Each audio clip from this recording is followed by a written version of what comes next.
지난주 제가 제 몽골 출장 가기 전 순회 선교하기 전에 여러분하고 나눴던 주제가 바로 같이 읽어볼까요? 시작. 또 내가 많은 증인 앞에서 내게 들은 말을 충성된 사람에게 부탁하라. 그들이 또 다른 사람을 가르칠 수 있으리라. 여기에 복음의 네 세대, 4 제네레이션이 나온다 그랬죠. 그거는 첫 번째는 복음의 첫 번째 4세대 바울이 너는 디모데였죠. 바울이 사랑하는 아들 같은 디모데에게 말씀을 전했고 예수를 알게 했고 정말 생명을 나눈 그런 사람이 됐습니다. 그래서 바울의 첫 번째 제자는 디모데였다. 그런데 그 디모데에게 바울이 한 말은 충성된 사람에게 부탁하라 그랬죠. 그러면 그 충성된 사람이 하나님의 사랑, 하나님의 말씀을 받아서 그 다음 사람에게 또 다른 사람을 전할 수 있을 것이다. 그래서 이 네 가지 세대에 대한 얘기를 여러분과 나눴습니다. 그 예로 한국 기독교 역사 속에서 최초 의대를 만든 설립자 에디슨이 한국에 와서 42년을 살았습니다. 그리고 제중원 원장을 했고, 그 다음에 세브란스 병원을 만들었고, 병원을 만든다면은 의과대학을 만들었습니다. 그리고 의과대학을 만들고 일을 하고 하다가 언더우드가 죽어요.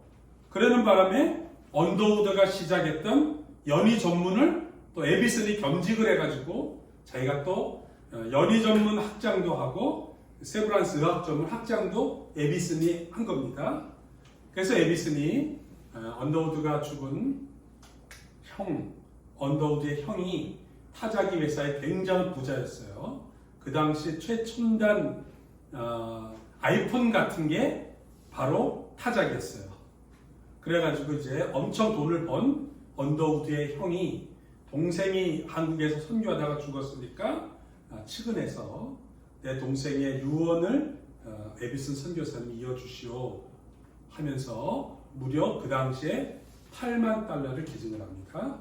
그래서 그 돈을 가지고 에디슨 박사가 연희동에 대규모 캠퍼스를 지려고 연희동에 33만 평의 땅을 사고 그리고는 설계를 다 해서 연희동 오늘날 연세대학의 그 서대문 연희동 부지를 하고 그 동네 이름이 연희동이었기 때문에 연희 전문 대학이라고 이름을 이제 바꾼 거예요. 그래서 이제 그 하는데 하고 싶은 얘기가 또 있어요. 우리 지난번에 제가 얘기한 대로 이영춘 박사를 의사로 만들어서 5년 동안 교육을 시켰고 그리고 또 예수 믿게 했고 또 하나님의 일꾼으로 길르지 않았습니까? 근데 이영춘 박사를 만난 것이 1925년이에요. 그러니까 1894년에 한국에 와서 무려 29년이 지난 다음에 이영춘을 만나는 거예요. 그러니까 오자마자 만난 게 아니에요. 자기 일에 충실하게 일하는 중에 2년 전 이영춘 박사 2년 전에 그 김명선 박사를 길렀고 그리고 그 다음에 이영춘 박사를 만났고 그래서 사실은 에디슨 박사의 마지막 10년이 더 빛이 났어요. 42년 가운데 초창기 30년 동안은 열매도 많지 않았고 막 사건 사고가 많아가지고 민비가 시해 당하는 날 고종 황제의 부인 민비를 일본에 와서 죽이지 않았습니까? 명성황후 시해 사건이 되는 거예요. 그래가지고는 고종이 무서워서 아니 남의 나라 궁궐에 와가지고 왕비를 죽이니 세상에 이럴 수가 있는 거예요. 그래가지고 고종이 아무것도 못 먹을 때 에디슨 선교사하고 언더우드 선교사 둘이 권총을 차고 권총 그리고는 고종 황제가 자는 방 앞에서 불침번을 썼어. 불침번. 이제 누가 오면 보호하려고 선교사가 우리나라 왕의 경호를 쓴 거예요. 그리고는 독살을 할까봐, 독살. 음식에다 독을 타서 죽일까봐 그 어떤 밥도 고종이 먹지 못했어요. 무서워서.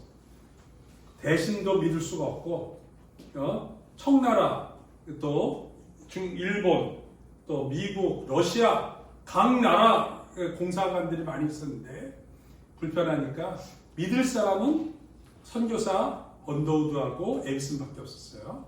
그래서 에비슨이하고 언더우드가 권총을 차고 불침을 쓴 다음에 아침 식사를 선교사가 해줬어. 뭘로 해줬는지 알아요? 자기들이 집에 있는 냉장고에 있는 미국에서 가져온 그 통조림 있잖아요.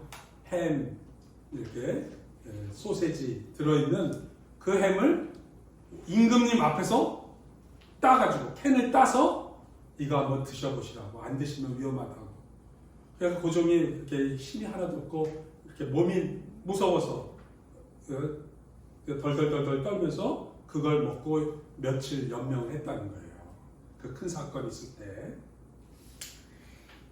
그런 사건들이 뭐 초창기에는 막 선교하는 건지 안 하는 건지 막 모를 정도로 많이 있었던 즈음에 이제 세브란스 의학 전문이 많이 자리 잡고 오금선 보다 더 먼저 있던 오금선이 의사로 남친에게 장로교 선교사로 들어왔을 때 학장도 시키고 학감이라고 해서 요즘에 이제 일종의 히첼링 에르흘르치 교감을 오금선 박사가 하고 그때 이제 이영춘 박사가 입학을 해가지고 예수도 믿고 그리고는 에비슨의 가르침을 받아 군산 전라북도에 갔다고 그랬잖아요.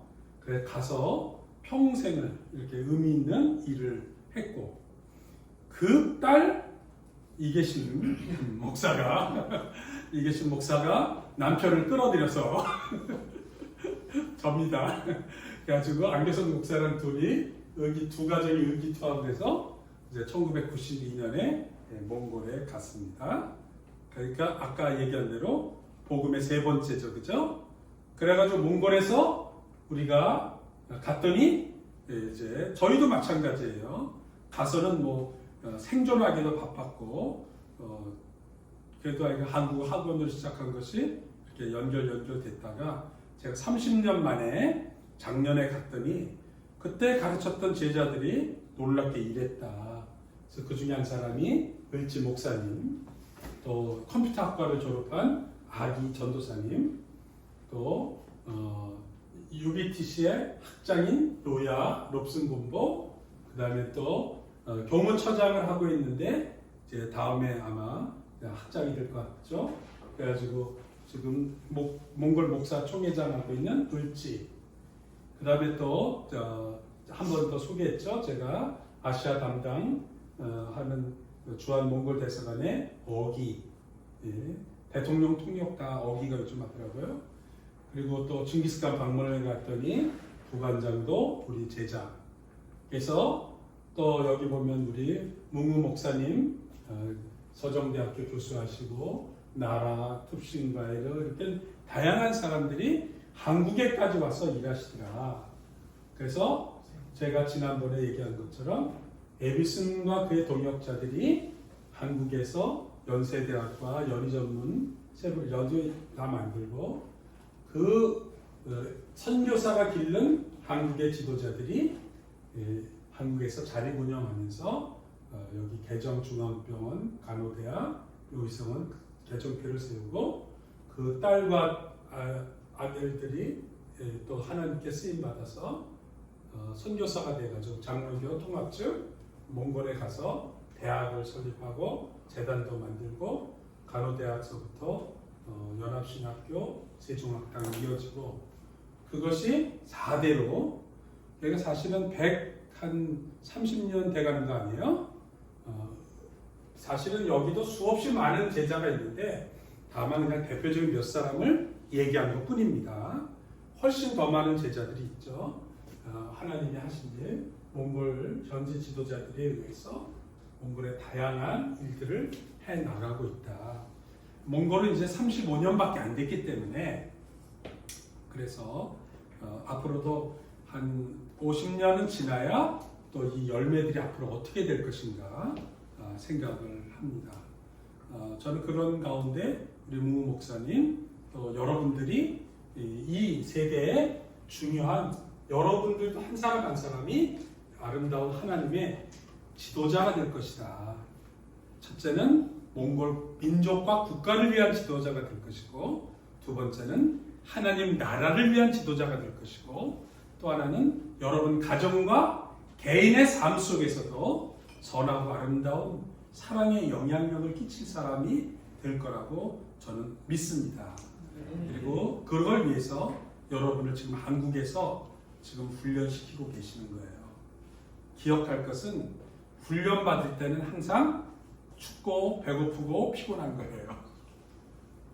돈도 없고 시간은 쫓기고 몸은 고단하고, 그러나 그 시간을 지나고 나면 그 다음에 하나님께서 놀랍게 사용하십니다. 오늘은 이제 그 다음 이야기예요. 그래서 우리가 이제 그걸 확인할 겸 지난주에 다 같이 우리 5월 10일 날 그 이영춘 박사님 집에 우리가 찾아갔죠. 그래서 함께 여러분과 그 현장을 눈으로 보면서 인생이라고는 이렇게 이어져 가는 것이구나. 하나님의 말씀, 또 우리의 신앙, 우리의 또 헌신은 하나님이 이어져 가게끔 하신다. 그걸 이제 여러분하고 생각을 해요. 근데 여기에서는 이제 국가 간의 이동이었어요.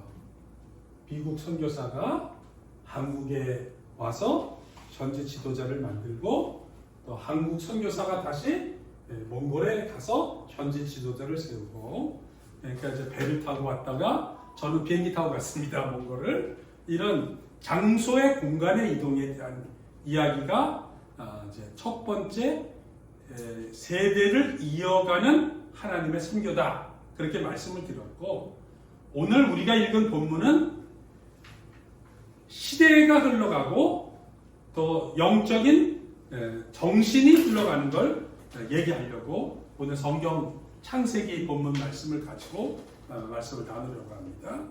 야곱이 가나안 땅에서, 우리가 계속 요즘 창세기 계속 묵상했잖아요. 야곱이 가나안 고향 브엘세바에서 떠나가지고 어디로 갔죠? 사실은 쫓겨간 거예요. 도망친 거예요.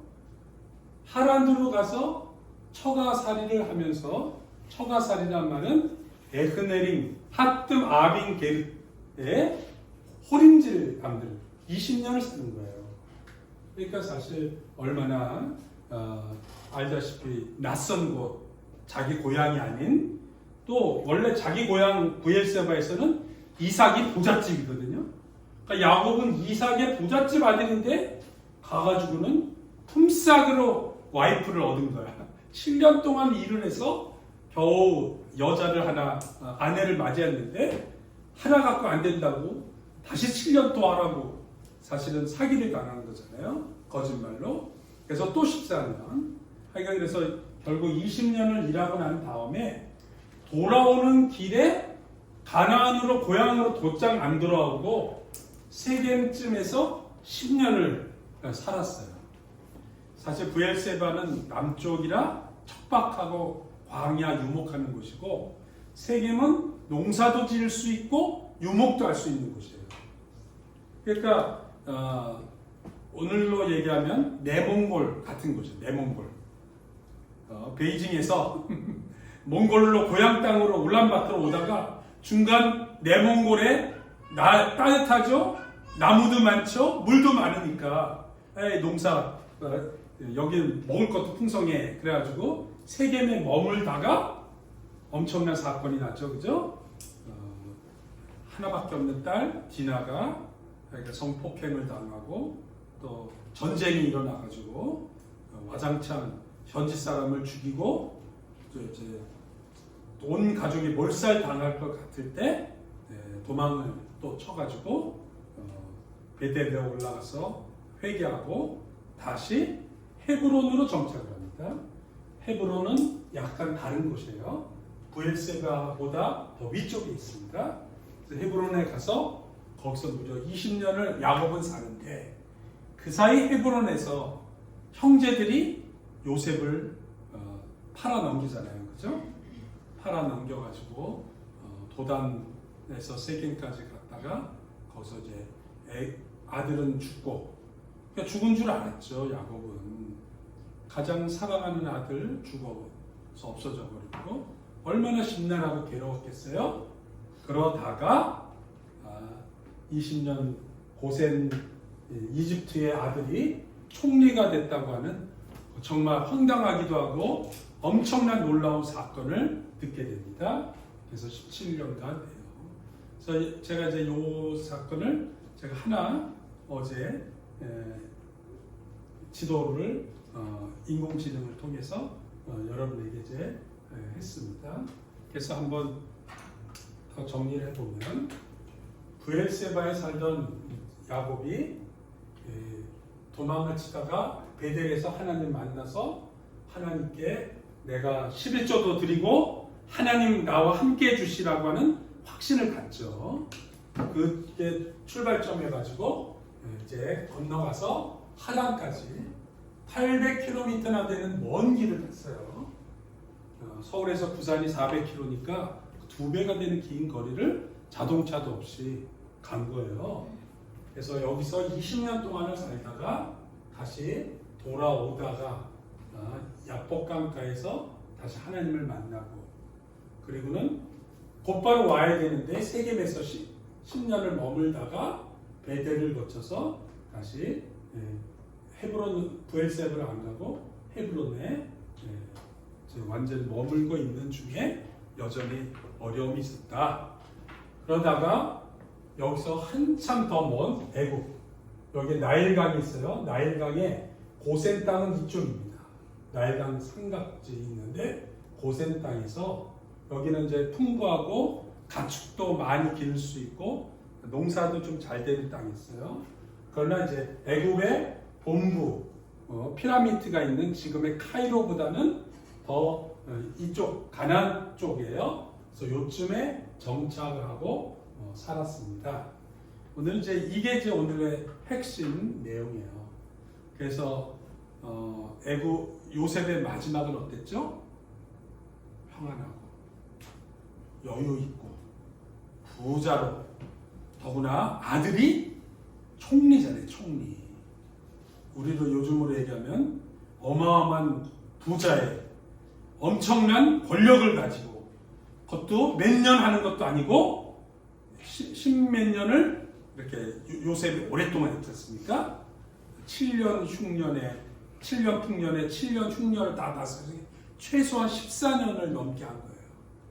그러니까 뭐 야곱의 입장에서 볼 때는 여기 말한 대로 도망치고 험악하고 상처받고 뭐 자식들 싸우고 와이프 넷이나 되니까 또 정신없고 그래서 자기 말대로 바로 앞에서 나는 험악한 인생을 살았다 그렇게 고백을 했는데 마지막 17년 살았죠?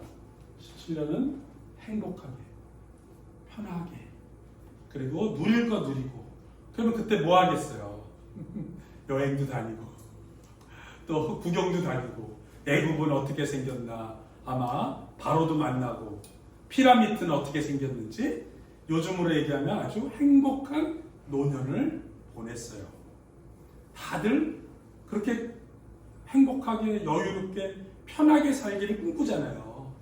그래서 그런 상태였는데 야곱이 몸이 이제 진짜 나이가 많아서 죽게 생겼을 때 이렇게 고백을 하는 거예요. 같이 오늘 읽은 본문 말씀인데요. 함께 다시 한번 읽겠습니다. 시작. 이스라엘이 죽을 날이 가까우니 그의 아들 요셉을 불러 그에게 이르되 이제 내가 내게 은혜를 입었으면 청하오니 내 손을 내 허벅지에 하고 인애와 성실함으로 내게 행하여 애굽의 나를 장사하지 아니하도록 내가 조상들과 함께 두거든 나는 나를 애굽에서 내어다가 조상의 묘지에 장사하라. 애굽 땅이 지금 너무 살기 좋아요. 그리고 요셉이 야곱하고 야곱의 가족들한테 전에는 천막에 살았어요. 그죠? 가나안 땅에. 거기도 뭐 부자였지만 천막에 사는 거하고 수준이 다르지. 완전히 요즘으로 얘기하면 그냥 허름한 집에, 초가집에 살다가 고래등 같은 기와집을 얘기할 수도 있고, 요즘으로 얘기하면 거의 첨단 아파트, 그것도 엄청나게 큰 집에 살았겠죠. 그러니까 지금 살기 좋은 거예요. 또 가나안 땅보다 사실은 고센 땅이 훨씬 날씨도 좋아요. 물도 풍성해요. 근데 굳이 나를 가나안 땅, 여기 조상들의 묘지, 여기가 어디냐면 막벨라 굴, 막벨라 굴, 헤브론 땅은 아브라함이, 이삭이, 또 리브가가, 그리고 야곱의 첫 번째 부인이었던 레아, 다 거기에 묻혀 있어요. 그래가지고 굳이 막벨라에 나를 묻어달라 이렇게 유언을 한 이유가 무엇일까? 이게 굉장히 중요한 거예요. 그것은 가장 중요한 내용은 하나님의 약속이 시작되었던 장소이기 때문에 그렇습니다. 우리가 하나님을 처음 만나 하나님의 사랑을 알게 되었습니다. 여기는 어마어마한 사건인데 뭐냐면 인생은 다 그냥 저절로 태어난 줄 알았어요. 나는 그냥 동물, 아메바, 원숭이가 진화된 그런 사람인 줄 알았던 거예요. 물질이라고 생각한 거예요. 사회주의 유물론처럼. 그러더니 그게 아니라 절대자 하나님이 계시고 창조주가 계시고 나는 영원히 있는 고귀한 존재라는 걸 발견하는 것, 그것이 하나님을 만나는 사건인 거예요. 여러분, 기독교인과 기독교인이 아닌 사람이 어떻게 다릅니까? 죽으면 끝난다? 우리 사회주의에서 그렇게 공부했잖아요. 우리는 그냥 고기 덩어리야. 그러니까 안 아픈 게 최고고, 나 쾌락을 누리는 게 최고고, 있을 때 그냥 이 땅에서 잘 먹고 잘 사는 게 최고야. 그렇게 사는 인생에서 그게 아니라는 걸 알게 되는 거 아니에요. 고귀한 영혼을 가진 하나님의 사랑을 입은 존재, 그리고 나를 이 땅에 보내신 사랑하시는 하나님이 계시다는 걸 깨달은 것. 인생의 목적이 달라지고요. 삶의 방식이 달라지고 이 땅에서 존재할 이유를 발견하는 거잖아요. 사실 이것과 이것 아닌 건 어마어마한 차이가 있습니다. 그래서 옛날부터 수천 년부터 잠언에도 나오는 말이고요. 수없이 많은 철학가들, 지혜자들이 항상 얘기했어요. 인생의 목적을 모르고 자기 존재를 모르는 사람은 돼지하고 똑같다. 돼지. 그래서 돼지에게 진주 목걸이를 주지 마라. 그 말이 그 표현인 거예요. 그죠? 자기가 몸뚱아리가 육신이라고 생각하고 물질로 끝날 거라면 짐승이나 인간이나 뭐가 다른 거예요. 그런데 하나님이 그걸 깨닫게 하는 그것을 야곱은 정확하게 알아요. 내가 지금 풍요롭게 애굽에서 살지만 내 인생은 애굽의 삶이 아니라는 거예요. 내 인생은 하나님과 함께하는 사명이 존재하는 거.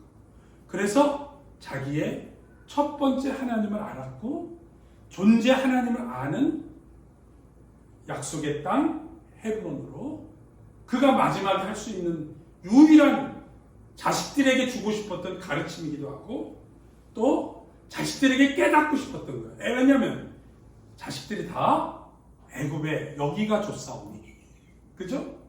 우리 여기서 부자로 너무 잘 살잖아요.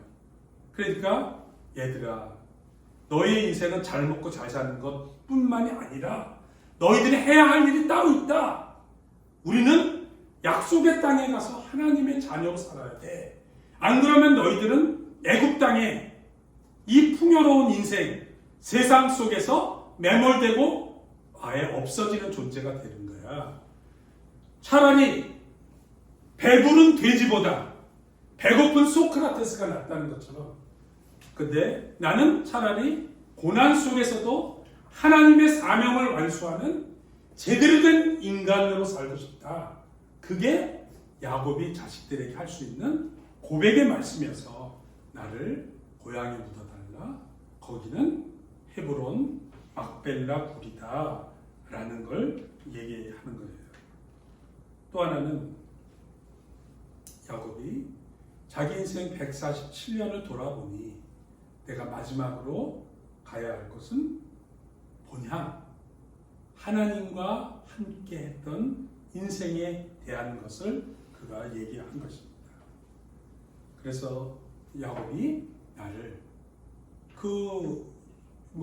자동차가 있는 시대도 아니고 여기는 며칠을 가야 되는 거리인데 나를 그곳에 굳이 장례해달라고 하는 이유는 야곱의 신앙 고백이기도 한 것입니다. 그랬더니 요셉이 그 말을 알아들었어요. 그리고 바로에게 찾아가서, 사실 바로가 불편할 수도 있잖아요. 내가 땅도 주고 잘 살게 해줬는데 여기서 굳이 가나안 그 먼 곳에 가겠다는 건 무슨 심사인가?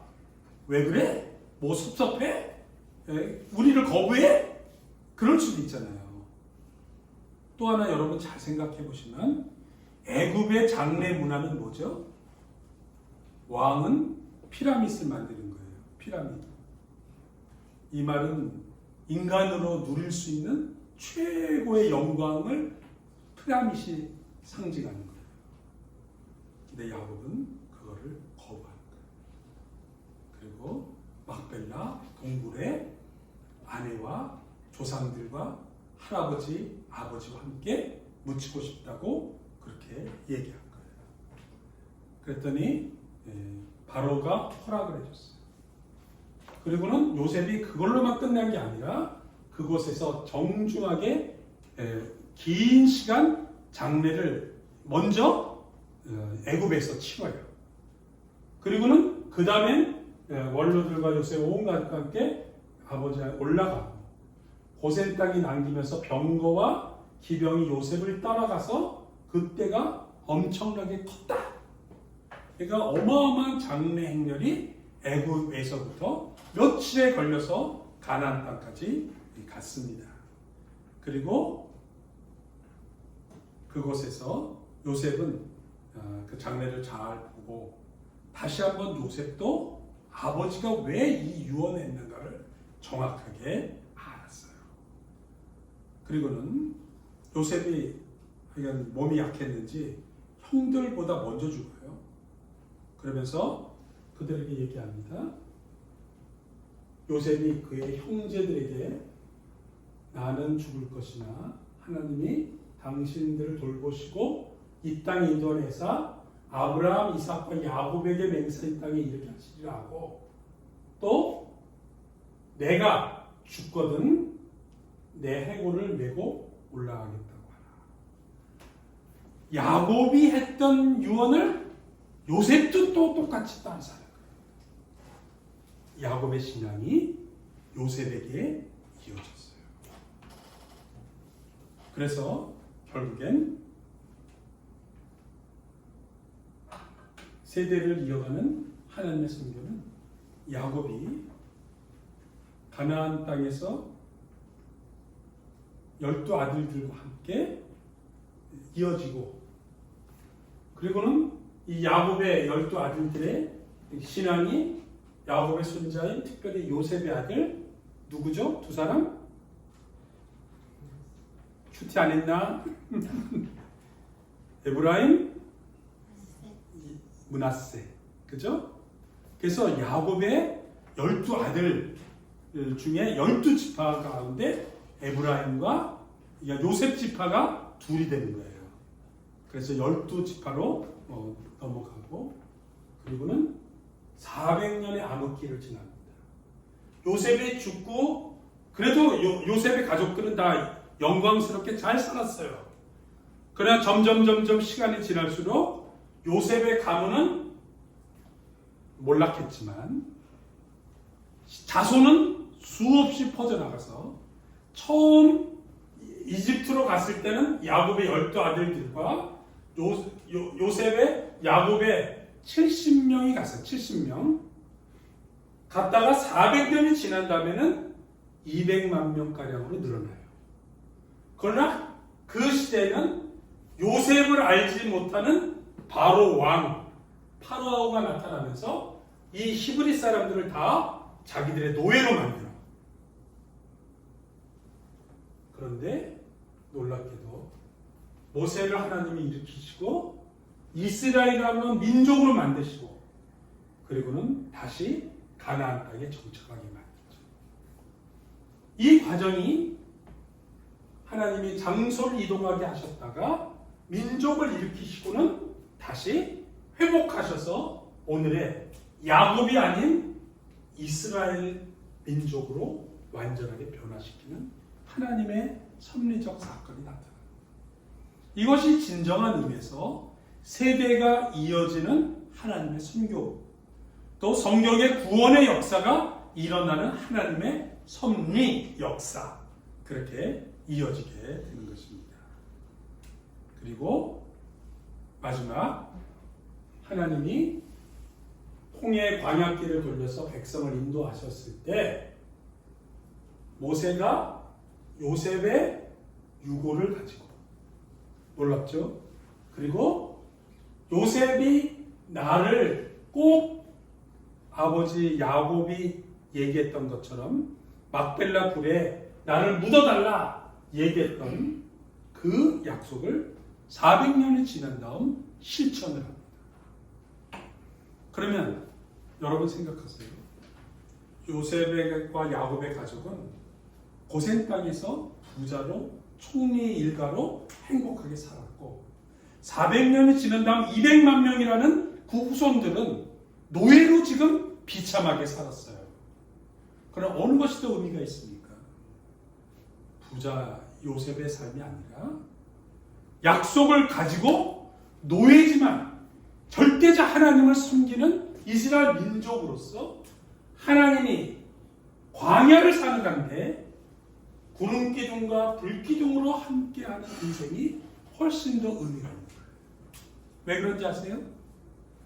부자로 살아서 거기서 끝나버렸더라면 그러면 아무도 기억도 못하고 잊혀진 그냥 한때 중동 지방에 살았던 족장 가문으로 끝나버립니다. 그러나 고난과 아픔과 상처와 노예 생활을 거쳐서 그리고 출애굽과 광야 생활을 거쳐서 전 인류를 구원하는 하나님의 민족이 되는 거예요. 인류를 구원하는 역사가 되는 거예요. 지금도 세계 역사 가운데 가장 중요한 문헌, 가장 중요한 기록, 가장 인류 역사를 새롭게 만든 문명, 성경에서 나오지 않습니까? 이스라엘의 역사인 거예요.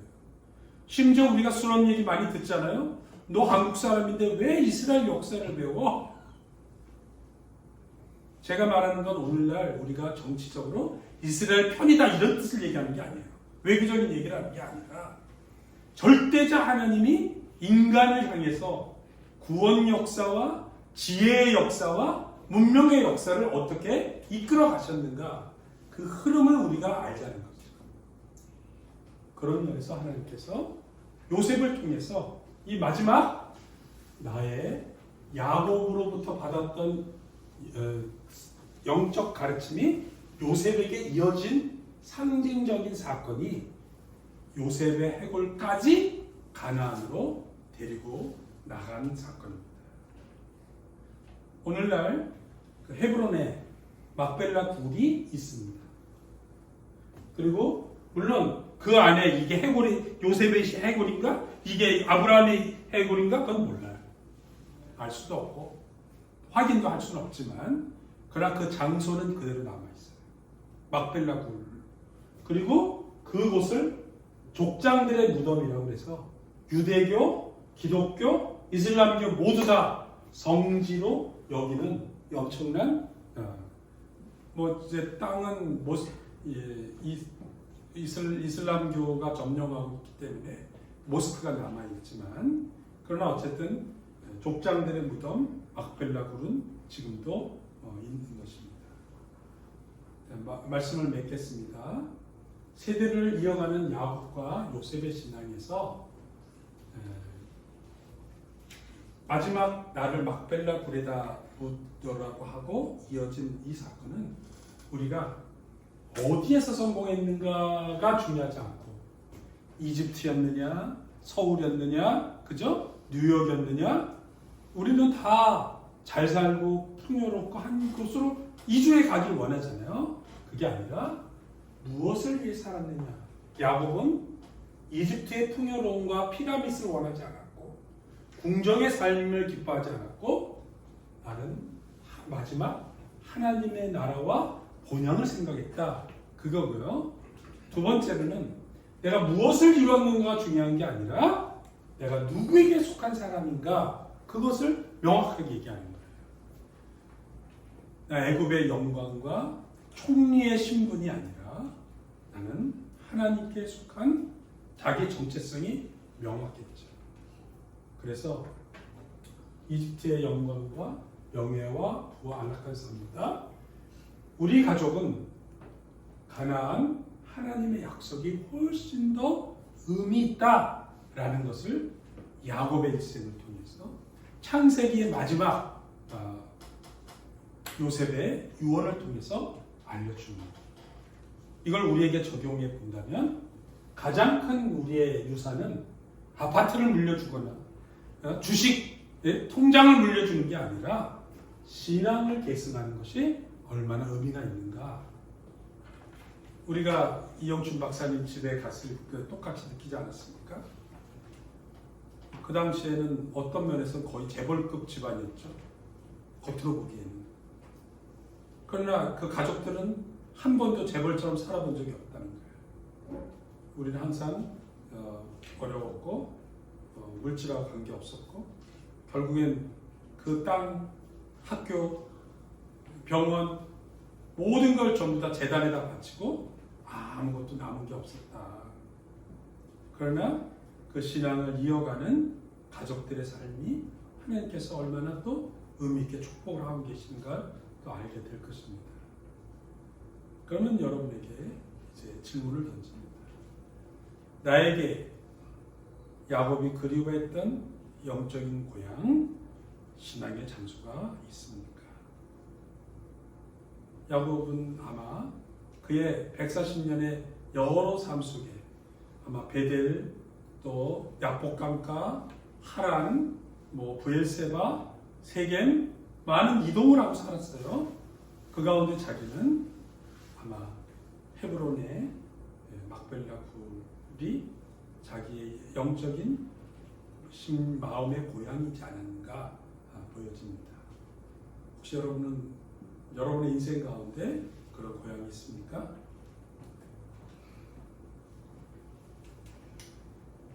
없으시면 이곳을 여러분의 고향으로 삼기 바랍니다.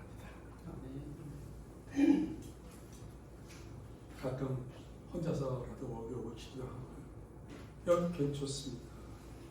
여기 와서 1시간 낮에 집사님한테 저 여기서 좀 기도하다 갈게요. 그거 굉장히 좋은 거예요. 특별한 일 없으면 만약에 여기에 행사가 없으면 어쨌든 저는 우리 기류의 교회 우리 공동체가 여러분 마음의 고향이 되기를 바랍니다. 꼭 물리적 장소를 말하는 건 아닙니다. 여기서는 영적인 관계를 말합니다. 그래서 우리 기류의 교회 우리 인간관계에 함께 만나 하나님을 생각하고 함께 봉사하고 함께 선교하고 싶은 그런 영적인 공동체가 여러분 마음의 고향이 될 수도 있겠죠.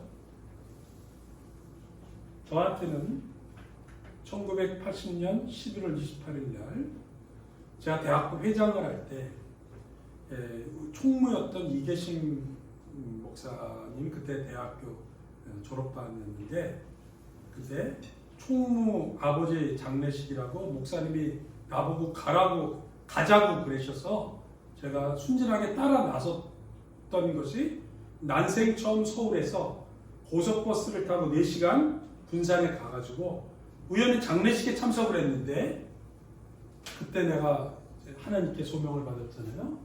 그래가지고 여기 보시면 하관식 장수인데 이게 저의 젊은 삐쩍 말랐고요. 그래도 이 사진에 증거가 남아서 얼마나 감사할지 몰라요. 내가 찍은 거 아니고 그 이영춘 박사님 사진 자료집에 제가 있는 거예요. 저를 그때 몽골에 군산에 데려간 목사님은 이분이에요. 장원태 목사님이고 어머님이시고 아마 큰아들이고 뭐 이러신 것 같아요. 계연이 언니 같고 아마 이 계신 목사님이 있어요?